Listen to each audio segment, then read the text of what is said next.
Hi, my name is Ruty Rinott, and I will take you into the part of evidence detection in this whole scheme that Noam presented to you. So in the evidence detection task, we're given a topic and a claim that Noam has earlier defined, and we're giving some relevant documents, and our task is to find evidence, which are text segments that can be used to support or contest a particular claim.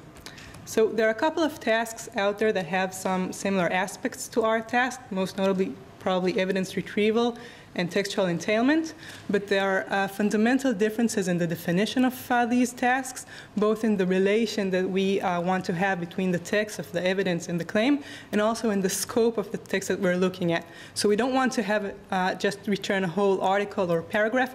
We really want to have a text that you can use directly when you're talking to somebody to support or contest your claims.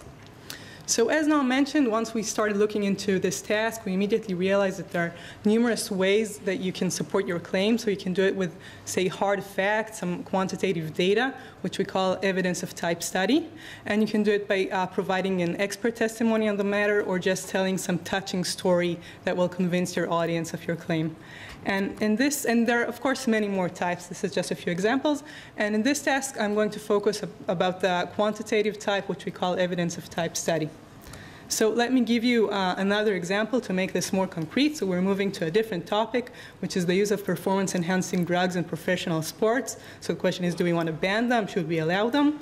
And we also have a particular claim in mind, which is drug abuse increases health risks. And here we have an example of study evidence, so I'm going to summarize this up for you. There was this professor in UCLA. He examined 320 athletes that took anabolic steroids, which is a type of performance-enhancing drugs, and he saw that they have a high incidence of mood disorders and anxiety. So that would support our claim that drug abuse increases health risks, and ultimately say that perhaps we should ban the use of performance-enhancing drugs in sports. So this is our basic high-level approach of how we're going to attack this task. So our input are the topic and the claim, and we have the relevant articles. So to simplify things a bit, we're assuming that the claim actually also came from an article, which it was either suggested by human labelers, or it was found automatically by the claim detection engine that works before the evidence detection engine. And we're just going to look for evidence in the same Wikipedia article in which the claim was found. But later on, of course, this can be generalized to different articles and also different resources. So our solution is built of three main parts. So the first question is, what are our candidates that we're going to ask if they're evidence or not evidence?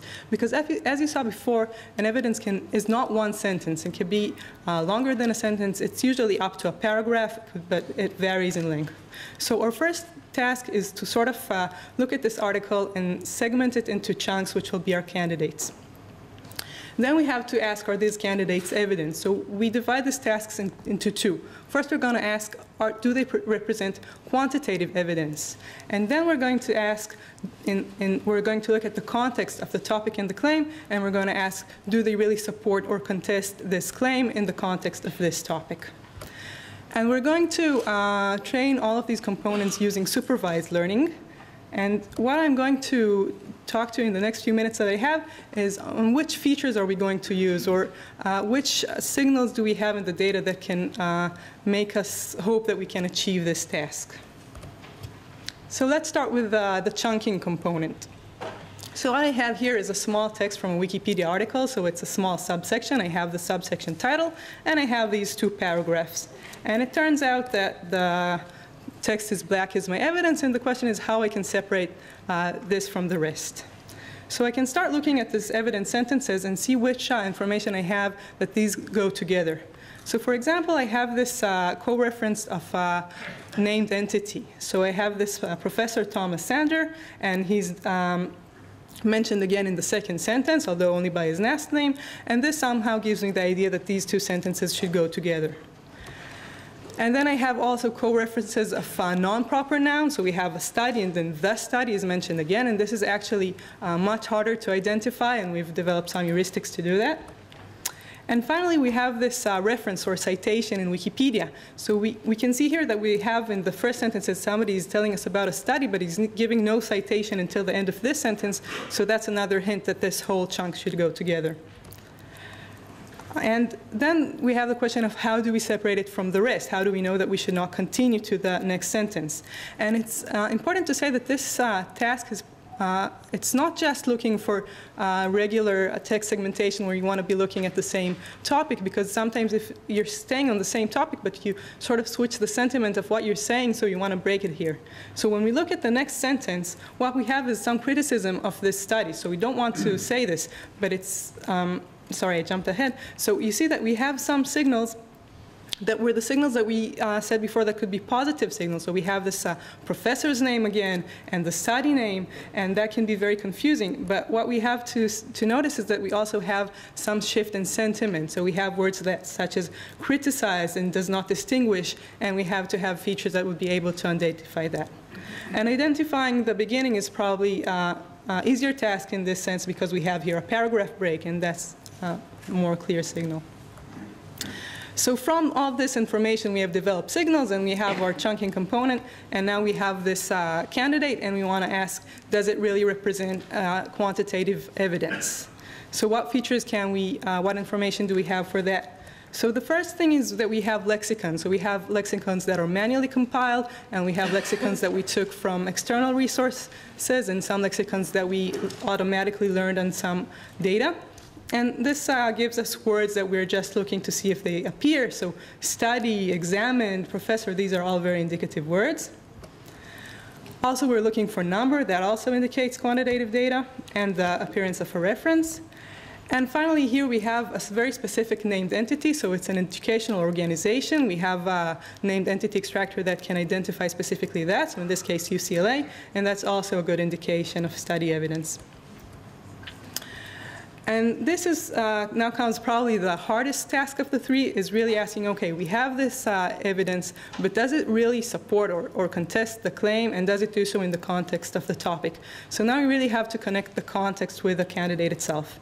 So basic features is just looking for similar words. So if we see that there is drug in one and drug in the other, that's a positive sign. And we also have to understand multi-word expression, because the fact that you have risk and risk is not the same as having health risk and health risk. So you have to be able to find these multi-word expressions. But usually you don't have the exact same words repeating between your candidate and the claim, and you have to be able to find a more complex connection. So you have to know that, for example, anabolic steroid is a performance-enhancing drug, and that psychiatric side effects can be a health risk. So to do so, we do a couple of things. First of all, we use some external resources, such as WordNet, and several tools that were developed over Wikipedia. So one of them, for example, was developed here in Bar-Ilan by Doda Gan's group, and it uses Wikipedia to learn connection between words and concepts. So this is one tool that we use. And we also use distributional methods and some Word2Vec, and we also try to use their combination to try and clear the noise from the signal. And then what we can also do is we can look at the text surrounding our candidate. So for example, if you're looking at the subtitle of this section, it's talking about adverse effects, and then you can try to connect that to health risks. And you can also look at the reference itself, and you can look at the citation, and you can look at its title. And again, you see that it's talking about anabolic steroid abusers, so that also hints to you that you're on the right subject. So this is our main flow, and I'm going to talk a bit about our data and what results we have for this. So we have 31 topics that were manually labeled for evidence, and 31 of them actually includes evidence of type study. And altogether, we have about 750 different pieces of evidence. And it's important to note that this data is highly skewed. So only 25% of the claims have evidence of type study. And for these claims that do have this evidence, only about 2% of the sentences in the article will be part of an evidence. So this skew made us realize that we're missing one more component, which was the claim selection component. So we want to see if there is a way in advance to say which are of these claims, which is the 25% of the claims that will have evidence of type study. So it turns out the claims can be divided roughly into two types. There are factual claims that talk about a fact, whether drug abuse does or does not increase health risks. It can be proven. And there are more moral claims, like everybody should be free to do with their bodies whatever they want. So if we can identify these signals, that will help us actually select the claims for which we really want to return this type of evidence. Okay, so for assessment, we're using the mean reciprocal rank for 20% of the claims that we select automatically. So if we select a claim that didn't have any evidence of type study at all, it's going to get a 0.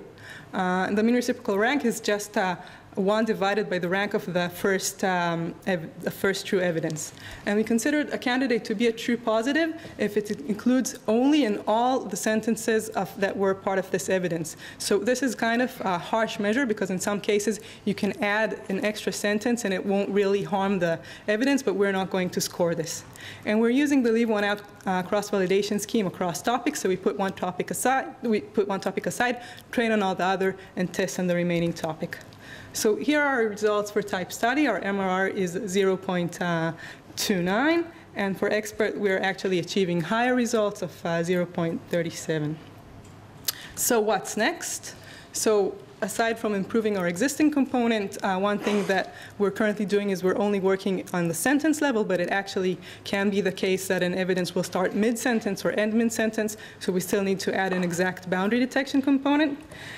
And finally, we're just starting to realize that in some cases, you can give your evidence directly for the motion. You don't really need the claim to go in between, so we're looking to adding a component that does that. So I'd like to thank all the team that's been working with me on this, and thank you for listening. And now we will tell you about polarity issues.